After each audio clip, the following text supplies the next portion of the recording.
So we dismantle these vehicles, put the parts on the shelf that we believe are going to sell within the next 90 days.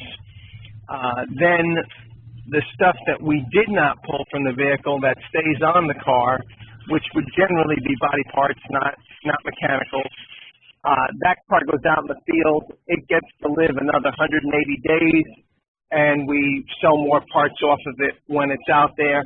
After its time is up, the vehicle then gets flattened and sent to an actual scrap facility where they grind it up and recycle the metal.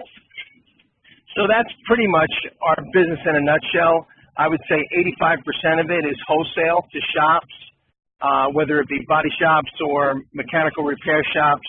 So if you blew an engine and you called your local repair guy, he might source an engine from us.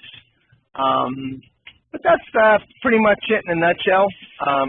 We have 3 locations now. We have one in Knoxville, one in Nashville, and one in Birmingham, Alabama. And I would say we have just slightly over 100 employees at this current time. Wow, so you guys have been busy since last time I talked to you. Yes, we really have. We've grown quite a bit since the last time we talked. Wow, that's amazing. So, kind of given like your background, going to the beginning of your story and where you and your brothers kind of started out, I know you guys worked for your father's business originally. Yes, we did.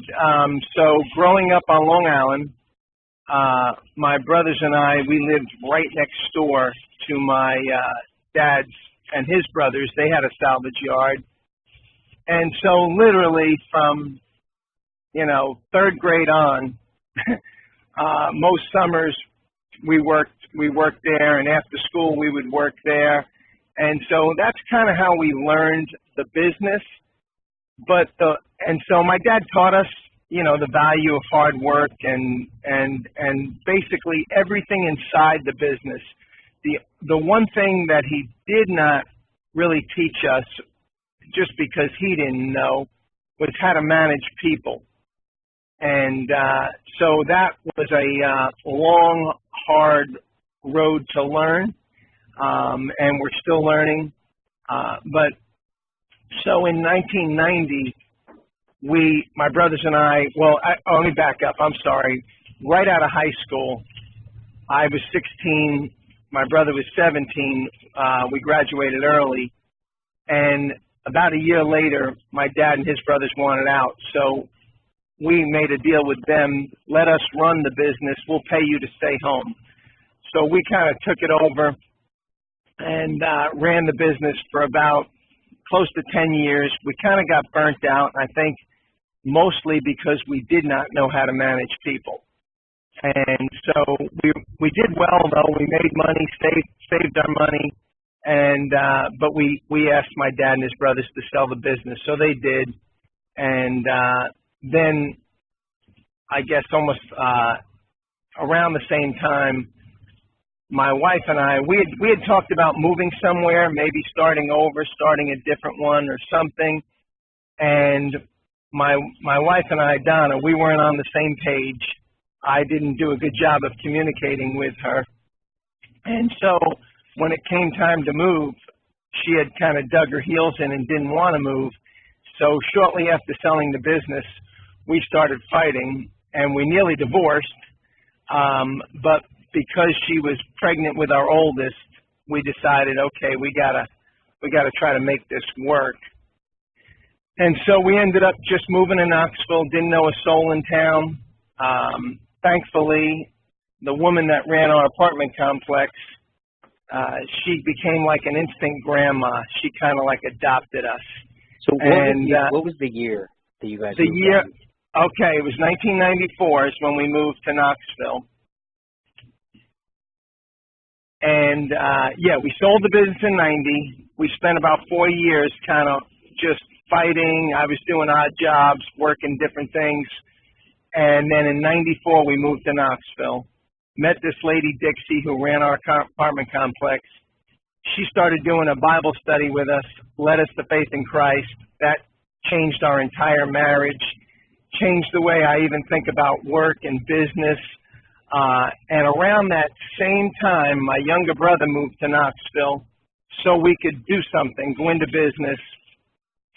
We found a vacant piece of property with a building on it, and we decided, okay, let's open a salvage yard.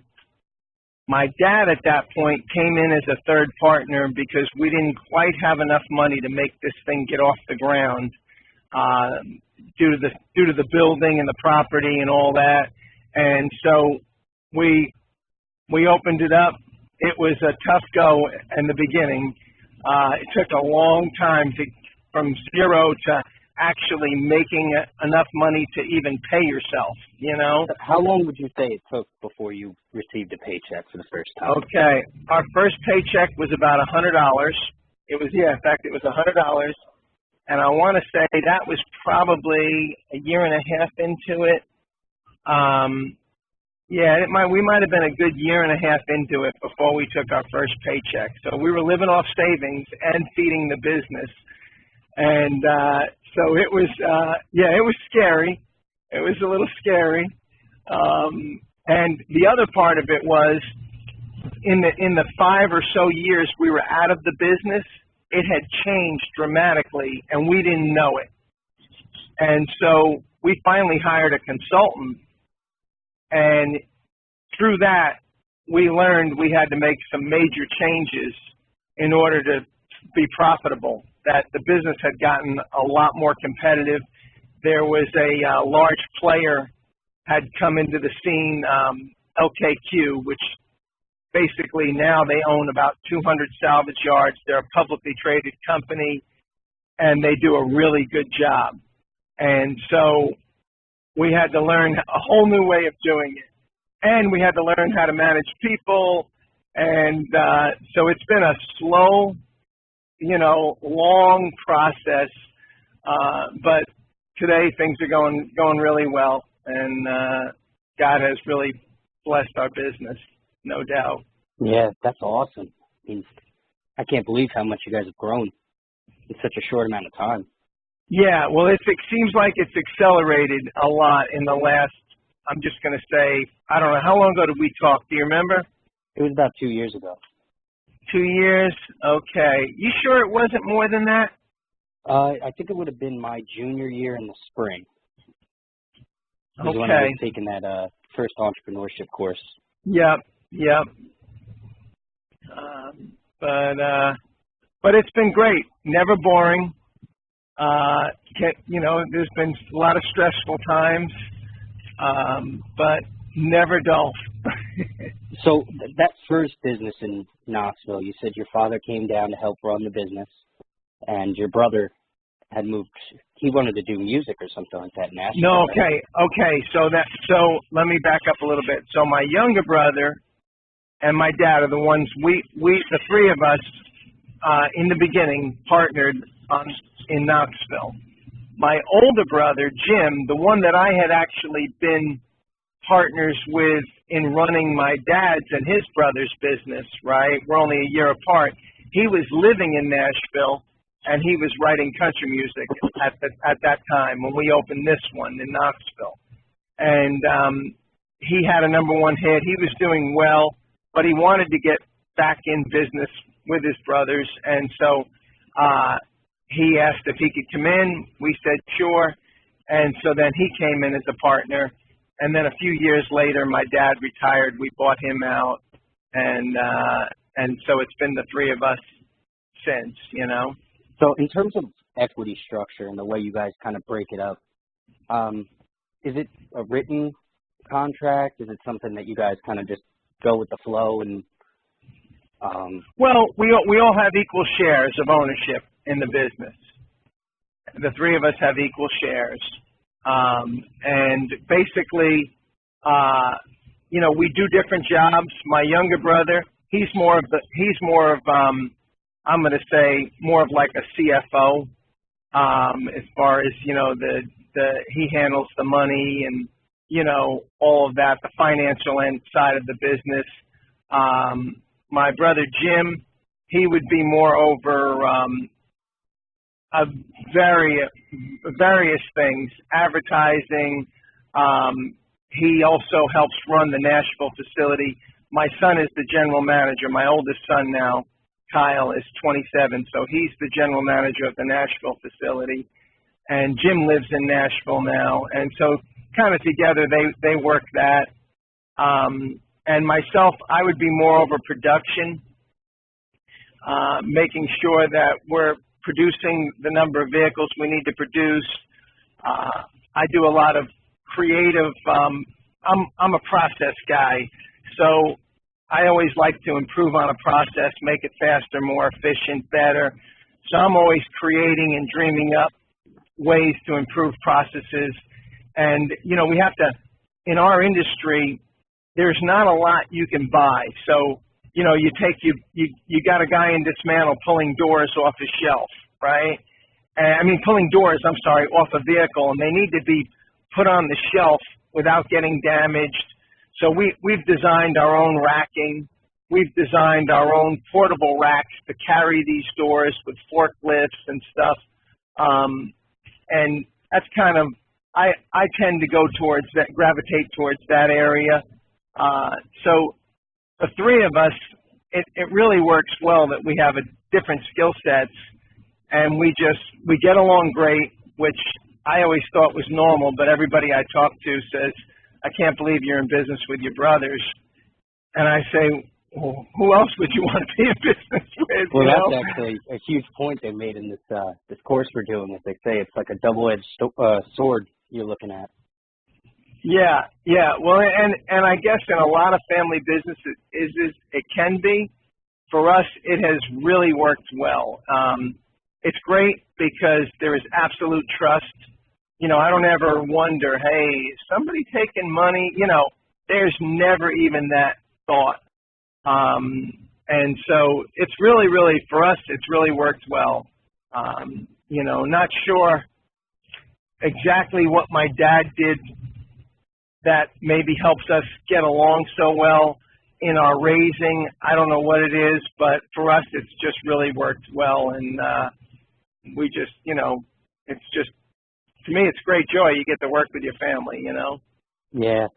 So you and your brothers, you all get along and you run the business together. Originally, you were working under your father, right, at the first salvage yard. Yep. So when he comes down and becomes an investor, and now you're a partner with him and your other brother, was that dynamic different? Was he trying to run things his way? Okay. Were there conversations that needed to happen in order to? Okay. Yeah, it's funny you bring that up. So you know, we probably overworked when we were running my dad and his brother's yard. Okay. We became, you know, just workaholics. And don't get me wrong, if you want to run and start a business, you've got to work hard. But you also, there's a balance to life, and we didn't have the balance right. And so when we opened this one, we sat my dad down and said, hey, we're going to do things a little differently. And he just sat back, kind of, you know, listened. And in the beginning, it was a little difficult because it would be time to go home, and he would still be there working. And he'd kind of, you know, look at his watch like, what? You going home already? You know, but we had small kids. You know, we're trying to balance life, because a lot of mistakes people make when they're entrepreneurs is they just work around the clock, and one day they wake up and their kids are grown. They don't know who they are. Their wife looks at them and says, who are you? And they end up getting divorced, you know? And so I didn't want to make that mistake. And so in the beginning, you know, my dad, like I said, it was a little awkward. It wasn't that he had any more say than we did. He just felt bad and felt funny, you know? And so fortunately, my dad and his brothers, the yard they had on Long Island, when they sold it, they had held the mortgage.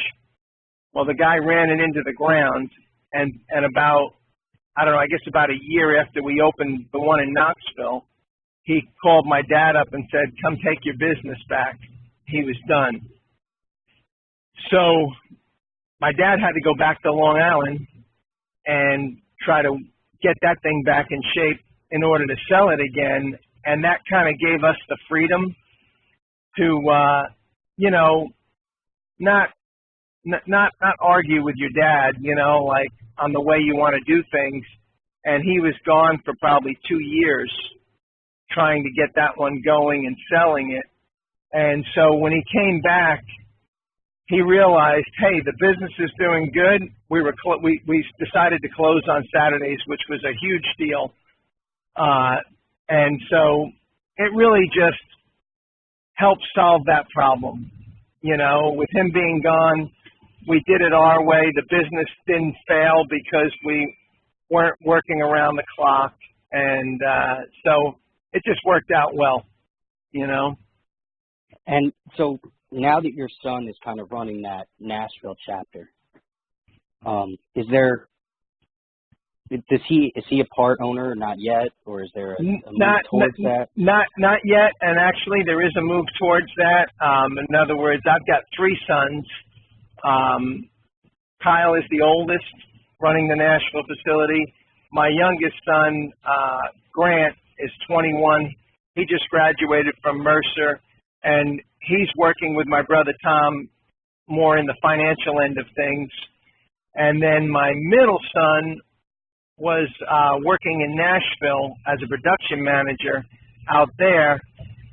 But we knew that when he came in, he only wanted to work a short time, and he wanted to spend a year down in the jungles of Ecuador. He's on mission down there, and so wow. That's where he is right now.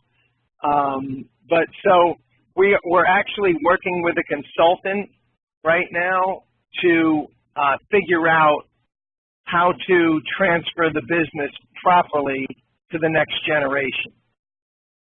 And so we're working towards being able to give ownership to the boys, and it's really complex. I mean, we're just digging in right now because, you know, you want it to be fair, you want it to be, you know, equitable, you want it to be fair to us, fair to them. So it's really a complex thing to try to do it the right way and not botch the handoff, so to speak. Yeah. It sounds like you should get them to pay you from home. Yeah. Well, it's a little more complicated than the deal we did with my dad and his brothers.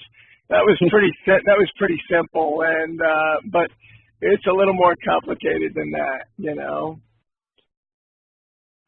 So as you guys have grown, have you guys considered? You said your competitor had what, 200 stores or 100 stores or salvage yards? Close to 200 salvage yards.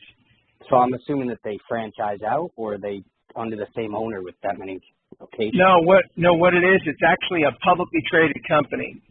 And what they generally do is if they buy a yard, they'll keep people on and set up a management structure in that yard, and then eventually that may turn over, and then they'll just bring in an outside manager.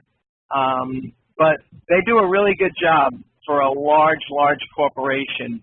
And so, you know, I don't really have dreams and aspirations of like competing with them on that scale.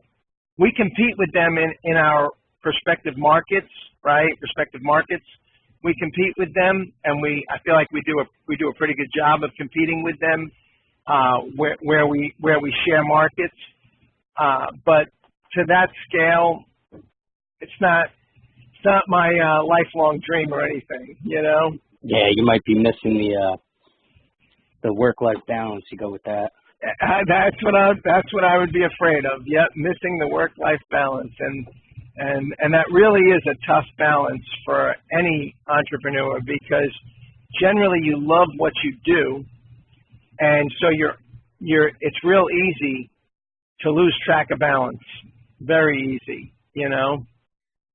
Yeah, one of the ideas we actually came across in this course that we're working on is the idea that the best way to know what decision to make as you're going through is kind of to know your own motivations and what's important to you.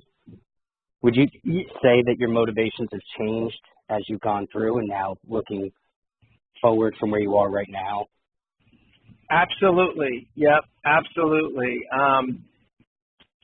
You know, in the beginning, it was all about, I'm going to say, you know, the thought of making a decent living and just making money and doing what you love.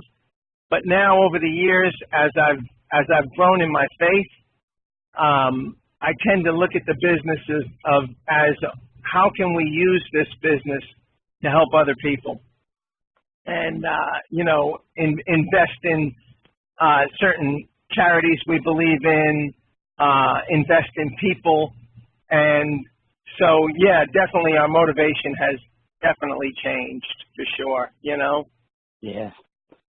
So as someone that kind of really started from you know, being an employee in a business and going down, and you and your brothers starting, you know, something that's becoming, you know, bigger by the day. For someone that's just starting out, another thing we looked at was social capital versus financial capital. So the idea that, like, the people you know, the networks that you develop, connections and communities, versus the amount of money in your bank account or potential investors. So would you say it's more important that be connected and have that structure around you, or just the bottom line or what's in your bank account when you're first starting a business? I would say it's going to be both, but the social structure is really important, because the other thing about a good social structure, so if you surround yourself with successful people, and again, my definition of success has changed, right? You know, everybody has their own definition as to what's truly successful, right? But if you surround yourself with successful people, you can't help but learn from them. And sometimes what you learn from them can save years of mistakes and doing it the wrong way. And so that social structure is extremely important. You know, having mentors, people that are a little further down the road, maybe in the same industry, maybe not. That's one of the things that helped us tremendously. So we belong to these peer groups, people not in our market, but around the country that are in the same industry as we are. So there'll be groups of about 12 of us, and then there's a consultant that pulls the group together every 6 months. We'll fly to a different town or facility, wherever they're at. We meet, we compare numbers, we compare the way they do their business, the way we do ours, and we just basically learn from each other. You know, it's the iron sharpens iron kind of thing, and that has helped us tremendously. So yeah, I think the social thing is extremely important. So how did you go about establishing that connection with these different businesses around the country? Okay, to be honest, it was not as intentional as you might think. It started out when remember I said we weren't making money and we hired a consultant?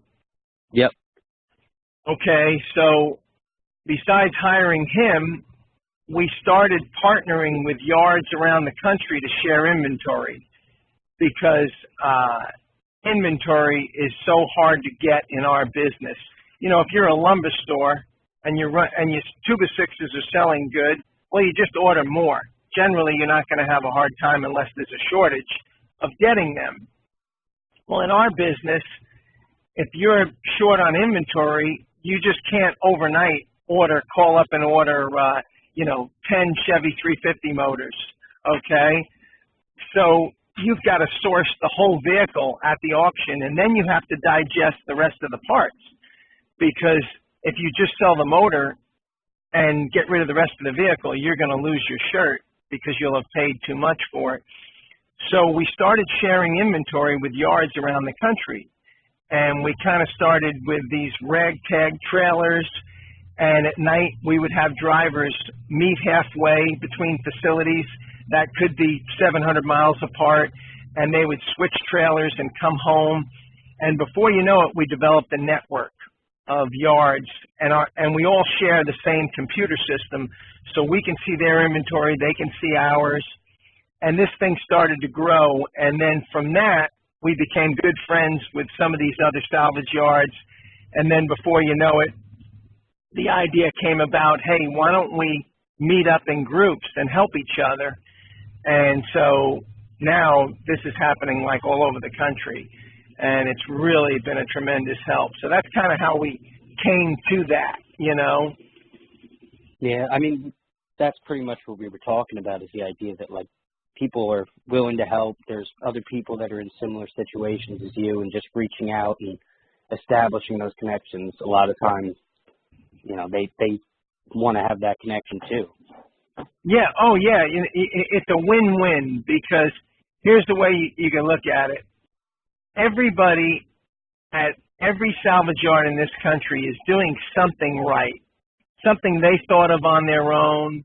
And so by going to these yards, meeting up with each other, and you share ideas and you learn from each other, and before you know it, you've just got a lot of really good ideas to improve your business, you know? Wow, that's a great quote. Every competitor is doing something better than everyone else. Otherwise, they go out of business. Exactly. Yep. So the other part of the course that we were focusing on was centered around recruiting. And so there was a book, How to Hire A Players by Eric Herrenkohl. Okay. So he defines an A player as employees who are constantly delivering quality, innovation, and profits.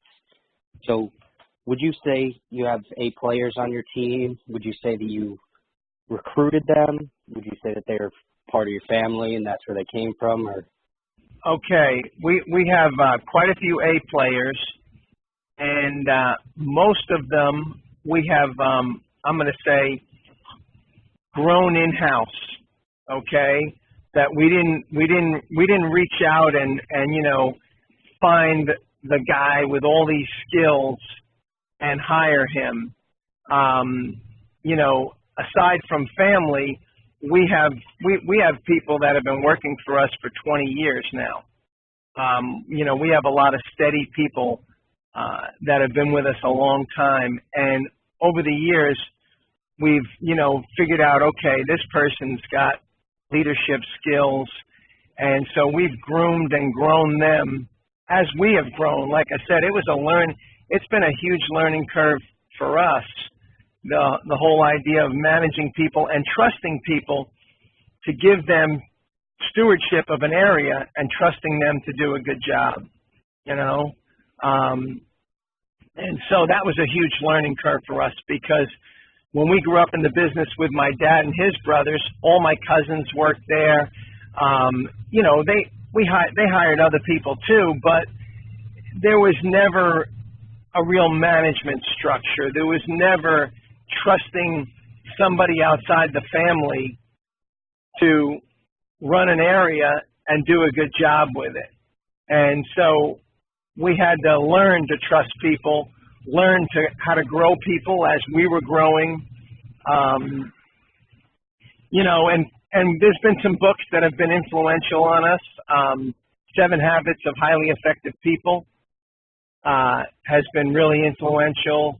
The E-Myth Revisited, I think that's Michael Gerber. That book was tremendous in helping us grow too, you know? yeah. So do you have any other, I mean, just for people listening, if you have any other books or anything like that that you could think of that would, you know, just off the top of your head? Those two are really big. I mean, the 7 Habits of Highly Effective People, really helps you in learning how to deal with people and situations.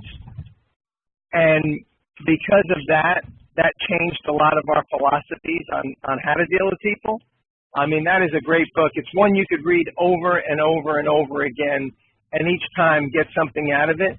Most of the principles in that book are actually biblical principles. You know, the book of Proverbs has a lot of wisdom in it that can help somebody run a business. Yeah, I was going to say that sounded a lot like what people say about the Bible. It's something you could read over and over and learn something new every time. Yes, absolutely. And of course, the Bible has been, and just having, you know, incorporating God into our business has been huge. I can't say that enough.